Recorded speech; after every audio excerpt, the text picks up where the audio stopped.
Today, I'm going to show you how to make your bike faster, smoother and quieter, all for the price of a small bottle of chain lube like this.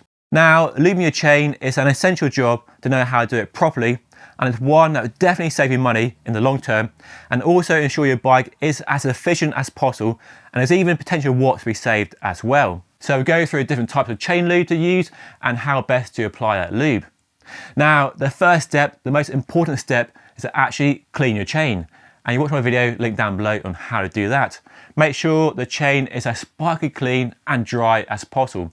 Whether it's factory grease on a brand new chain or old oil from previous applications, get that off and start with a nice blank canvas. And then it's choosing your lube. And here it's a real minefield of options, especially in recent years. We are living in a golden age of chain lube for sure. Now, from the outset, you can discount the WD-40 and GT85. By all means, use them if you want. I'm not going to stop you, but they're not actually designed for lubing your chain. They're a water displacement product, fine for using after a bike wash, and the other downside is because of spray, there's a high risk of getting all over your disc brake calipers on a disc brake bike like this, which you don't want. So by all means, use them if you want. I'm not going to stop you, but in my opinion, they are best avoided and use a proper chain lube. So in front of me, I have a selection of lubes available. There are loads and loads on the market at the moment. This video, by the way, isn't sponsored, so I'm not going to try and push a certain lube on you. And the types of lube broadly fall into two camps. We have a dry lube and we have a wet lube. And the clue to these lubes is sort of in the name. There's also the hot waxing method, which is becoming increasingly popular, but involves taking your chain off and putting in a crock pot of hot wax. But I'll save that for a separate video. Today I want to really focus on lubes that come in bottles and are easy to apply and probably more suitable for most people who just want a good quality lube to apply with minimum fuss. Now, wet lubes are thick, oil-based and designed for when it's wet and grimy, as it stays put and won't wash off when you ride through the first puddle or you're riding off-road on your gravel or mountain bike. Now, wet lubes typically last longer than a dry lube, so good for long rides, multi-day rides, bike packing, or you just want long intervals between lubing. But on the flip side, the downside to a wet lube is that they can attract dirt and grime and make your chain really filthy, and all that debris on the chain can accelerate wear and make your chain wear out faster. And it also requires more regular cleaning and degreasing of the chain to keep it in tip-top condition. So wet lubes have been really popular in the past for that minimal maintenance, but are starting to fall out of favour in the advent of hot waxing and dry lubes, which are increasingly offering better benefits, especially if you're after marginal gains. But that said, there are a new generation of wet lubes, and this one in particular from Silka is promising some really big benefits over old school wet lubes. It's really easy to apply, doesn't seem to attract dirt all that badly, and the intervals between reapplications seem to be really good. So my first impressions are very good so far, definitely better than any wet lube I've used in the past. The company claims that each bottle, which is quite expensive, will last up to 12,000 miles, which is quite impressive and definitely helps to offset that high price tag.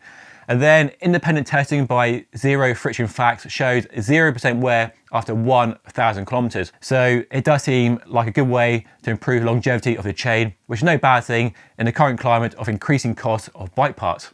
The real key to the lube is to make sure you shake it properly before application and then apply just a little bit to each link. It's very easy with any wet lube to apply too much.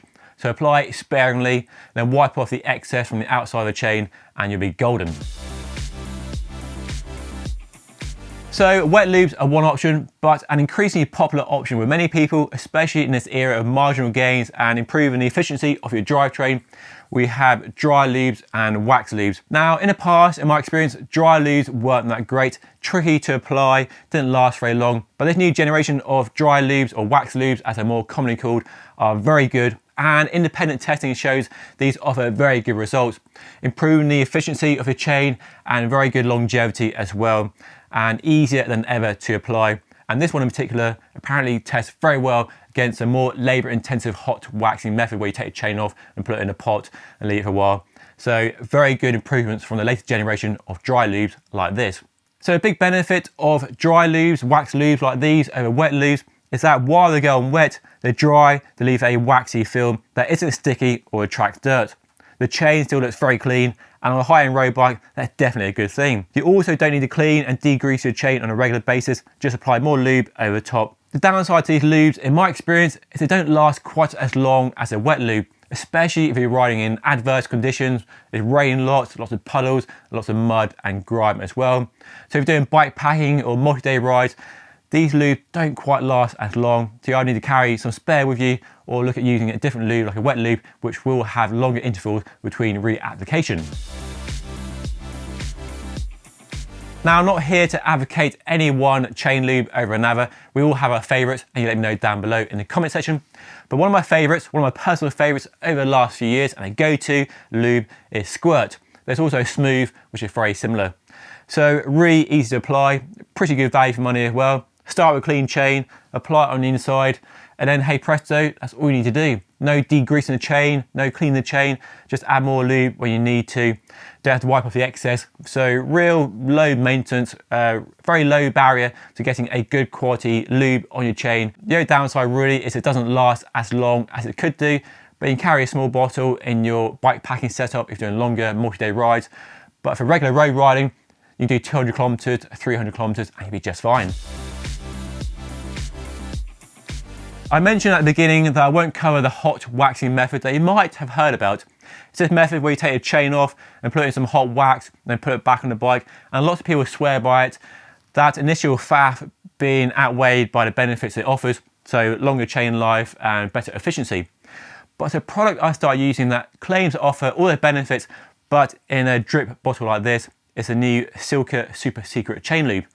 So it's a wax-based formula, as easy to apply as that Squirt, and claimed to offer a 7-watt saving over other comparable lubes. And independent testing by ZFC, I'll put a link down below, shows it tests very well in terms of longevity of the chain and improving the efficiency of the chain as well. Now, I'm sure many of you will be saying that the price of a bottle of lube like this is just insane and indicative of how expensive cycling is becoming as a sport and pastime. But if you're spending 2 grand, 5 grand, 10 grand on a road bike, then the price of a bottle of lube like this is peanuts in comparison. The way to really look at the cost of lube is to look at the running cost of your drivetrain and your chain over, say, 10,000 kilometers. The running costs of that drivetrain are the key. And where lubes like this come into their own is by decreasing the wear and ensuring your chain lasts longer than using a cheap lube. And over the course of 10,000 kilometers, if a chain lube gives you that longer running life, then you're going to offset the high price tag and in the long run actually work out cheaper than using any cheaper lube that I might have mentioned earlier. So while expensive initially, yes, and the watt savings won't be for everybody, that longevity of a chain, which let's face it, chains are expensive these days and hard to get your hands on. If you can improve the running life of that chain and drivetrain, then it's definitely a small price to pay. And personally, I'd rather pay for an expensive bottle of lube to look after my drivetrain and make sure that chain lasts as long as it possibly can, over say buying some expensive jockey wheels for my bike that would give very marginal, if any, benefits, but may look bling. But this is where your money is better spent. This will definitely look after your bike, give you that longer running life, and also give you the best efficiency possible as well.